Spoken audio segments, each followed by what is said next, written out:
السلام علیکم ورحمۃ وبرکاتہ۔ ریاکاری ایک ایسا عمل ہے کہ جس کی وجہ سے ہمارے اعمال ضائع ہو جاتے ہیں۔ ریاکاری کے بارے میں چند باتیں آپ دوست احباب کی گوشت گزار کروں گا۔ حضرت علی بن ابی طالب رضی اللہ تعالیٰ عنہ کا قول ہے، ریاکاری کی 3 علامتیں ہیں۔ نمبر 1، اکیلا ہوگا تو سست ہوگا۔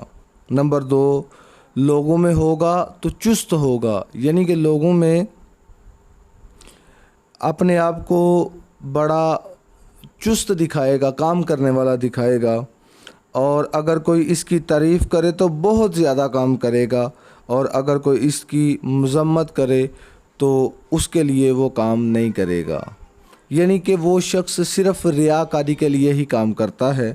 سیدنا ابو سعید خدری رضی اللہ تعالیٰ عنہ سے روایت ہے، کہتے ہیں کہ رسول اللہ صلی اللہ علیہ وسلم ہمارے پاس تشریف لائے اور نبی کریم علیہ الصلاۃ والسلام نے ارشاد فرمایا، اے صحابہ تمہیں ایک ایسا عمل نہ بتاؤں کہ جس کا مجھے دجال سے بھی زیادہ خوف ہے؟ تو صحابہ کرام نے عرض کی، یا رسول اللہ کیوں نہیں؟ آپ حکم ارشاد فرمائیں۔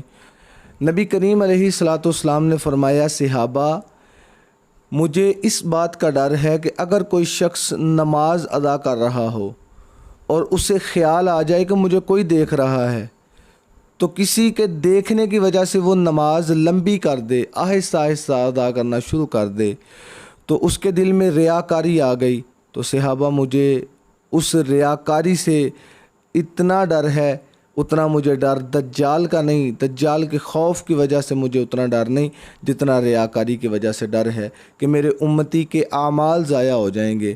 تو اس لیے ریاکاری سے بچنا چاہیے۔ ریاکاری ایک ایسا عمل ہے کہ جس کی وجہ سے ہمارے اعمال ضائع ہو سکتے ہیں، اور اللہ کریم کی بارگاہ میں دعا ہے اللہ رب العزت ہمیں ریاکاری سے محفوظ فرمائے، آپس میں پیار محبت کے ساتھ زندگی بسر کرنے کی توفیق عطا فرمائے۔